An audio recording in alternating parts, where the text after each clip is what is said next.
Thrawn's entry into the Royal Imperial Academy as a lieutenant was anything but ordinary. Rescued after years stranded on an unknown planet, the Chiss tactician found himself face to face with Emperor Palpatine. Unlike others, Thrawn could sense the Emperor's immense power in the Force, though Palpatine could not detect Thrawn's own carefully hidden sensitivity. From a young age, Thrawn had mastered the art of masking his presence, aware that revealing his abilities in the Empire's cutthroat environment would be perilous. As he navigated the Academy's challenges, Thrawn knew he had to carefully balance his strategic brilliance with the need to keep his secret safe, all while earning his place in the Emperor's grand plans. Hey there, folks. Have you ever wondered what would happen if Thrawn was Force-sensitive? How would Thrawn leverage his Force abilities to his advantage? What will he do with his newfound power? If so, then ladies and gentlemen, you are in for a treat, because in this episode we will explore just that. So grab your delicious bowl of bantha stew, sit back and enjoy the ride. Remember to like and subscribe if you like more content like this. Several years after his promotion to Grand Admiral, Thrawn was summoned once more by Emperor Palpatine. The Emperor, ever watchful of his most valuable officers, praised Thrawn for his unparalleled strategic accomplishments over the past decade and a half, solidifying Thrawn's position as one of the Empire's most formidable military minds. Thrawn accepted the promotion with a sense of pride, knowing it further secured his influence within the Empire. However, before he could delve into his next assignment, Thrawn encountered Darth Vader for the first time. The Sith Lord radiated raw, untapped power in the Force, which Thrawn could keenly sense. Beneath Vader's imposing exterior, Thrawn detected a seething frustration and fury, subtly directed toward the Emperor himself. Though Thrawn was concerned by the potential volatility of both Sith Lords, he concealed his thoughts and masked his emotions, knowing the dangers of exposing his true feelings in such perilous company. Assigned to squash the rebel incursion on Lothal, Thrawn pursued the mission with his characteristic precision. The events that unfolded closely mirrored those depicted in Star Wars Rebels, until the capture of Hera Syndulla and Ezra Bridger. After informing Hera that this would be their final meeting, Thrawn ordered Captain Slavin to deliver Hera's family heirloom, the Kalikori, to his ship. When Slavin suggested destroying the artifact, Thrawn's composure faltered. Unlike in canon, where he simply grabs Slavin by the collar, Thrawn, overwhelmed by a surge of anger, instinctively uses the Force to throttle the captain. The momentary loss of control shocked Thrawn, causing him to retreat as Slavin, startled and fearful, fled, likely to report Thrawn's Force abilities to higher authorities. Realizing that his secret was now exposed and his career with the Empire was effectively over, Thrawn quickly calculated his only viable option: escape. He returned to the cell where Hera and Ezra were held, as Hera sarcastically asked if he had come to gloat. Instead, Thrawn, with a rare trace of fear in his eyes, revealed they needed to escape together. When Hera hesitated, unsure if she could trust him, Thrawn demonstrated his Force abilities by levitating a nearby object, confessing that the Empire would kill him now that his secret was out. Ezra, having witnessed this unexpected display, decided to trust Thrawn. Realizing they had a common enemy, the trio's escape plan unfolded similarly to the events in Rebels Season 3, Episode 4. The Ghost arrived to extract Hera, Ezra, and Thrawn, who willingly surrendered to Kanan Jarrus and the rest of the Ghost crew. With his Imperial career in ruins, Thrawn sought a new path, aligning himself, at least temporarily, with the very rebels he once sought to destroy, fully aware that his survival now depended on this fragile alliance. After explaining the circumstances to Kanan and the rest of the Ghost crew, Thrawn is allowed to remain with the crew. Because of Thrawn's supposed defection to the rebels, the Ghost crew deliver him to the Phoenix Squadron base on Atollon, where he is interrogated by the rebels. Thrawn reveals a plethora of military secrets to the rebel cell, which are delivered to Bail Organa and Mon Mothma, before Thrawn is given a personal audience with the rebel leaders. After relaying his knowledge to rebel high command and making his reasons for joining the Empire known, he is welcomed into their ranks as an admiral to work alongside Admiral Akbar. Because of Thrawn's Force sensitivity, Kanan and Ezra teach Thrawn how to harness his abilities. Kanan becomes his main instructor, showing him how the Force allows him to see without using his eyes and feel without using his hands. Both Kanan and Ezra teach Thrawn how to use a lightsaber, which Thrawn remarks is an elegant weapon for a more civilized age. Additionally, Thrawn is introduced to the Bendu, who expands Thrawn's understanding of not just the Force, but the greater universe and how to balance both the light and the dark. After his daring escape with the Ghost Crew, Thrawn found himself in an unfamiliar position, no longer the hunter, but a potential ally of those he once sought to destroy. Kanan Jarrus, Ezra Bridger, and the rest of the Ghost Crew listened intently as Thrawn explained his circumstances, detailing how his forced reveal of Force sensitivity had made him an enemy of the Empire. Recognizing the danger he now posed to the Emperor's regime, the crew agreed to take him to the Phoenix Squadron base on Atollan, where Rebel leadership could decide his fate. Upon arriving at Atollan, Thrawn was immediately subjected to intense interrogation by the rebels. Despite their skepticism, Thrawn remained composed, offering a wealth of military secrets that he had accumulated over his years in Imperial service. He revealed critical information about Imperial fleet movements, supply lines, and vulnerabilities, all of which were swiftly transmitted to Bail Organa and Mon Mothma. His defection, while shocking, was a boon to the rebellion, and his intel significantly bolstered their efforts against the Empire. After days of interrogation, Thrawn was granted a personal audience with the rebel leaders.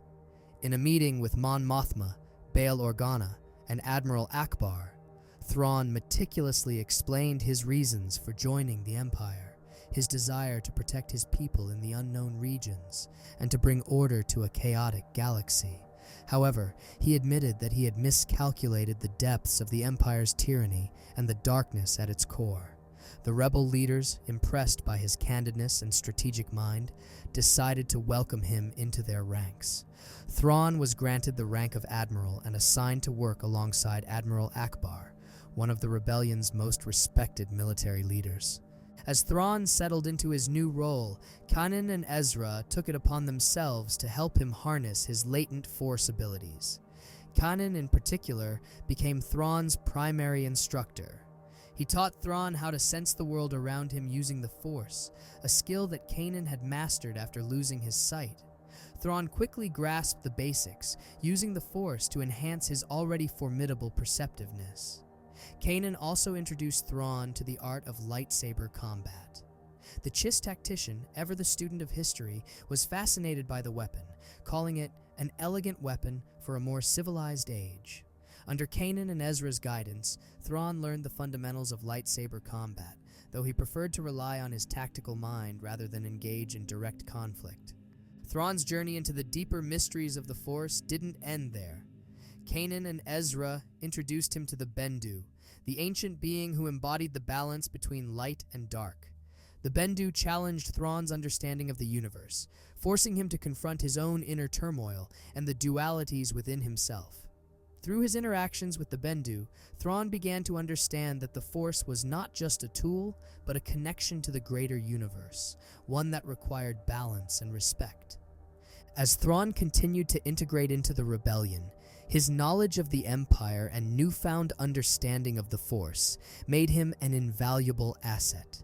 He became a critical advisor to the rebel leadership, offering strategies that disrupted Imperial operations and saved countless lives. Yet, Thrawn remained ever watchful, knowing that the Empire would not forget his betrayal and that the true test of his loyalty to the rebellion was still to come. Thrawn, Kanan, and Ezra arrive on Tatooine, a planet steeped in desolation yet hiding one of the galaxy's most precious secrets. Using his unparalleled deductive skills and the information gathered during his time with the Empire, Thrawn tracks Obi-Wan Kenobi to a remote farm owned by Owen and Beru Lars. As they approach the homestead, Obi-Wan is already waiting, having sensed their arrival through the Force. Thrawn steps forward and, with his usual calm demeanor, explains how he deduced Obi-Wan's location. He had pieced together the remnants of Maul's obsession with the Jedi Master and combined it with Imperial intelligence, leading him to this very spot. Thrawn proposes that Obi-Wan accompany them back to the rebellion and help in the impending battle against Emperor Palpatine, known to the galaxy as Darth Sidious. Obi-Wan, ever the protector, hesitates and reveals his true purpose on Tatooine: to safeguard Luke Skywalker, the son of Anakin Skywalker, from the Empire. The mention of Luke Skywalker piques Thrawn's interest. The name Skywalker is not unfamiliar to him. He recalls Anakin Skywalker, the brilliant and fearless Jedi general from the Clone Wars. Realizing that Luke is Anakin's son, Thrawn understands the boy's significance and potential. This realization prompts Thrawn to have a private conversation with Owen and Beru. He asks that Luke accompany them to aid the rebellion, arguing that the boy's destiny is intertwined with the fate of the galaxy. Owen, protective of Luke and wary of the dangers that lie beyond the farm, resists. He argues that Luke is needed for the harvest season, trying to shield the boy from the broader conflict. Thrawn, ever the strategist, offers a substantial amount of funds to compensate for Luke's absence, giving Owen and Beru his word that Luke will be kept safe. Weighing the options and sensing the gravity of the situation, Owen reluctantly agrees. Luke, eager for adventure and to help fight against the Empire, prepares to leave with the group. Just as they are about to depart, a shadow falls over the farm. Darth Maul has arrived. Maul, driven by a burning desire for revenge, ignites his crimson lightsaber, ready to settle his score with Kenobi once and for all. The Jedi prepare for battle, but before they can engage, Thrawn steps in, his mind working quickly. He addresses Maul, offering him the chance for the ultimate revenge, an opportunity to strike at the true source of his suffering, Darth Sidious. Thrawn skillfully recounts Maul's tragic history, his brutal torture by Sidious, the murder of his brother Savage Opress, his abandonment by his master, and the destruction of his criminal empire. Thrawn's words cut through Maul's rage, redirecting it toward the Sith Lord who betrayed him. Maul, still seething with hatred for Kenobi, is momentarily swayed by Thrawn's logic. Thrawn reminds Maul that his real enemy has always been Sidious, and that killing the Emperor would finally bring him the closure he desperately seeks. With Thrawn's persuasion and the painful memories flooding back, Maul agrees to join forces with them, at least until Sidious is dead. With Maul now part of their group, Thrawn, Kenobi, and the others realize they have gathered a formidable alliance of Force users. Together, they formulate a plan to topple the Sith and bring down the Empire. Their first step is to journey to Dagobah, where they seek the wisdom of Jedi Master Yoda. On Dagobah, Kanan, Ezra, and even Thrawn undergo rigorous training. Yoda, sensing the urgency of the situation, imparts his deep knowledge of the Force to all of them. Thrawn, though not a Jedi, takes to the training with his usual analytical precision. Under Yoda's guidance, he hones his Force abilities, learning to wield them with the same mastery he applies to his strategic mind. He becomes proficient in lightsaber combat, focusing on Forms 3 and Iva, Soresu and Ataru, styles favored by Kenobi. Thrawn's disciplined approach and sharp intellect allow him to rise quickly, matching Kenobi's skill level. The Jedi Masters, impressed by his rapid progress, see in Thrawn not just a brilliant tactician, but a potential equal in the fight against the dark side. As their training intensifies, the group grows closer, bound by their shared mission. Thrawn's unique blend of tactical genius and newfound Force abilities makes him a crucial part of the Rebel Alliance's most daring plan yet. An assault on the very heart of the Empire, aimed at bringing down the Sith and restoring balance to the galaxy. The stage is set for an epic confrontation, one that could change the fate of the galaxy forever. As the events of the galaxy unfold and the rebellion gathers momentum, the narrative takes a critical turn. Princess Leia Organa is captured by Darth Vader, and the secret plans for the Death Star fall into the hands of Owen and Beru Lars on Tatooine. Desperate to save his daughter and stop the Empire's new superweapon, Bail Organa reaches out to Obi-Wan Kenobi, urging him to come to Alderaan. The former Jedi Master, now allied with Thrawn, Kanan, Ezra, and Maul, knows that the time has come to confront the Empire directly. They depart for Alderaan, enlisting the help of a smuggler named Han Solo and his Wookiee companion Chewbacca to ensure their passage. The group arrives above Alderaan, but their journey takes a dark turn as the massive silhouette of the Death Star appears in orbit. The Millennium Falcon is swiftly captured by the Empire's tractor beam, and they are pulled into the station's hangar bay. Unbeknownst to them, the Death Star is fully operational, and its presence signifies the imminent destruction of Alderaan. As they prepare for what comes next, the combined Force presence aboard the Millennium Falcon draws the attention of Darth Vader. The Sith Lord senses a disturbance and knows that his old master, Obi-Wan Kenobi, is aboard the ship. Vader arrives in the docking bay, flanked by stormtroopers, his presence ominous and suffocating. He confronts the group, his gaze locking onto Obi-Wan first, but then his eyes narrow as they fall upon Thrawn. Vader's voice, laced with contempt, remarks that Thrawn's return to Imperial space has sealed his fate. Before Vader can strike, Thrawn steps forward, employing the same cold logic that he used to turn Maul. He speaks to Vader not as an enemy, but as a fellow victim of Sidious's manipulations. Thrawn reminds Vader of how Sidious has destroyed countless lives, including his own, and suggests that together they could overthrow the Emperor and take their revenge. But Vader, consumed by the dark side, refuses to listen. His anger surges as he ignites his lightsaber, lunging toward Kenobi. The battle begins, a furious clash of blades and force powers. However, this time Kenobi is not alone. Maul, driven by his own thirst for vengeance against Sidious, joins the fray, as do Kanan and Ezra. Despite Vader's immense power, he struggles against the combined strength of the Force users. Thrawn, meanwhile, continues to press his argument, knowing that Vader's rage is also his greatest weakness. As the battle rages, Thrawn reveals a crucial piece of information. The son of Anakin Skywalker is alive and is with them right now. The revelation shocks Vader to his core.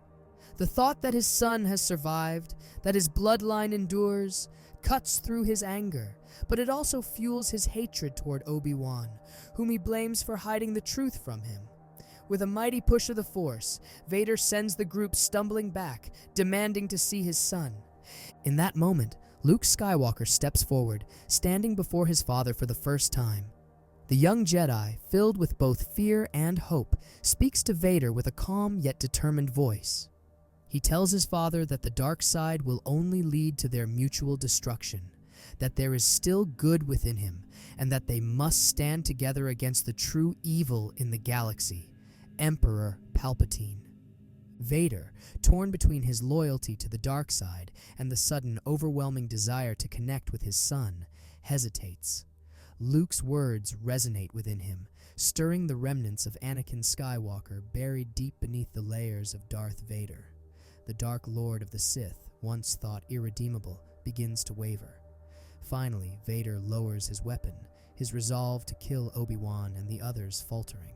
He agrees to join them in their fight against Sidious, not for revenge, but to protect his son, and to finally put an end to the Emperor's reign of terror. Now united with the rebellion, Vader, Thrawn, and the Force users set their sights on the ultimate prize, the downfall of Emperor Palpatine and the destruction of the Death Star. This alliance of former enemies, bound together by necessity and the hope for a better future, prepares to face the greatest challenge of their lives. The stage is set for an epic confrontation that will decide the fate of the galaxy. Vader's decision to turn against Emperor Palpatine is a monumental shift in the balance of power within the galaxy, as he and his unlikely allies, the Jedi remnants and Thrawn, move through the corridors of the Death Star. The personnel aboard the station, fully aware of Vader's formidable reputation and power, make no attempt to stop him. They know that the former Sith Lord could easily dismantle the battle station if he so desired.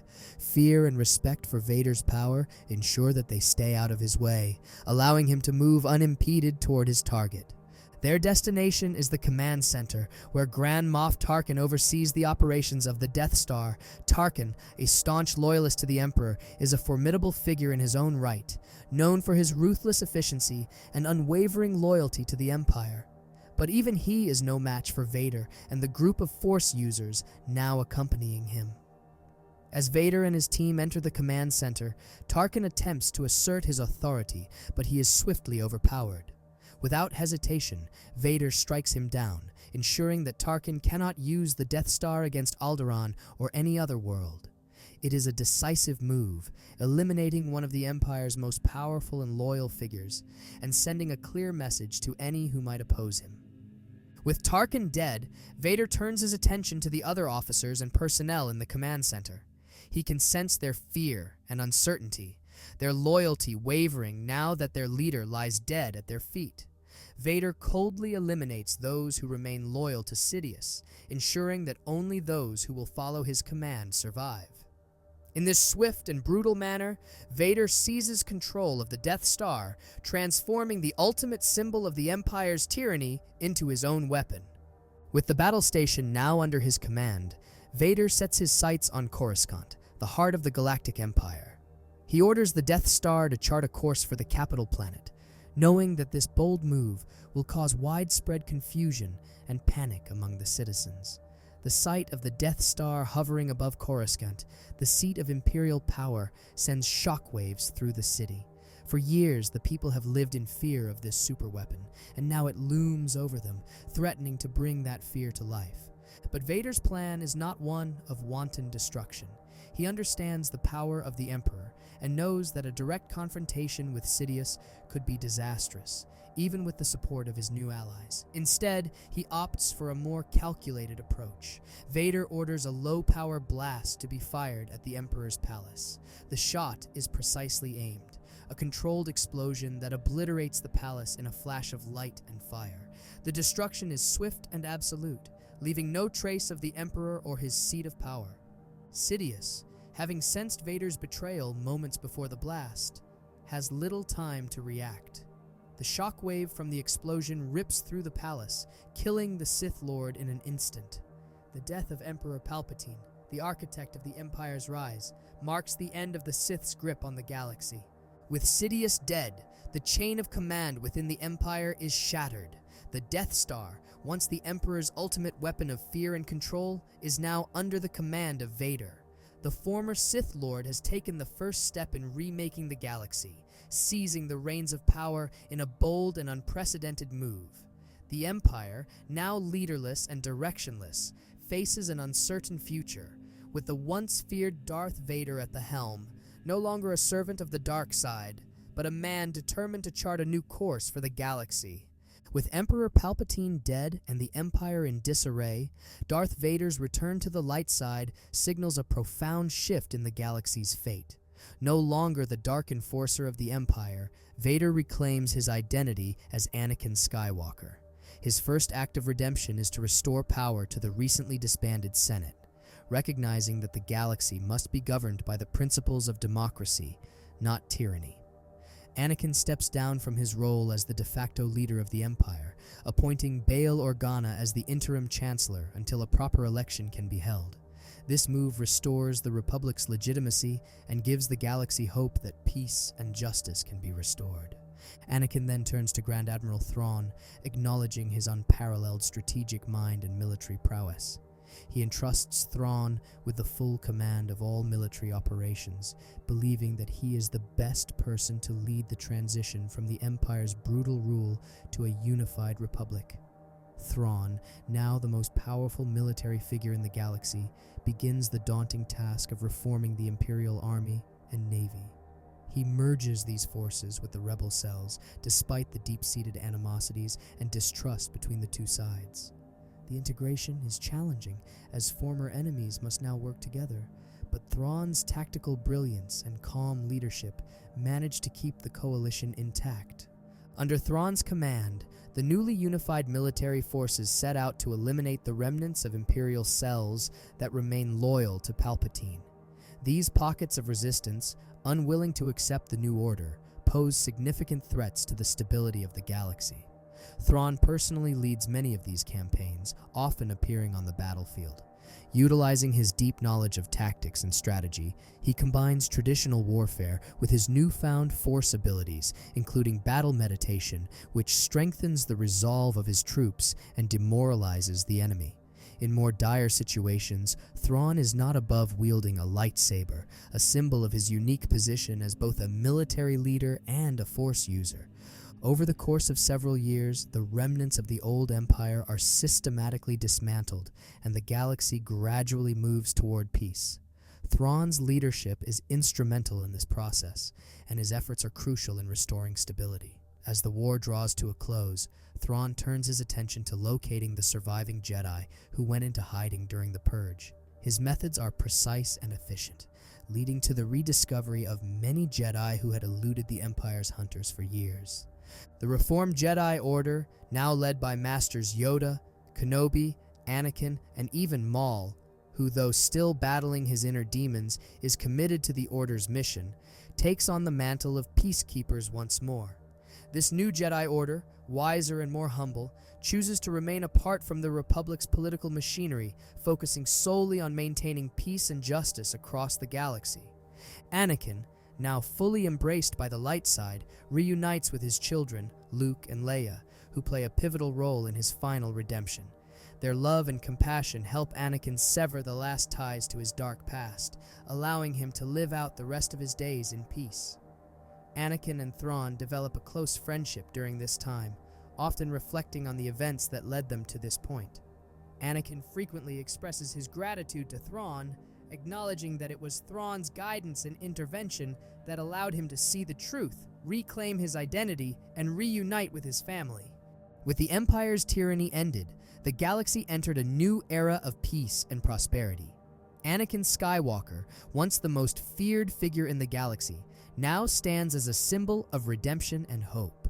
His legacy, shaped by the events of the Galactic Civil War, is one of profound transformation, a journey from darkness to light, from despair to hope.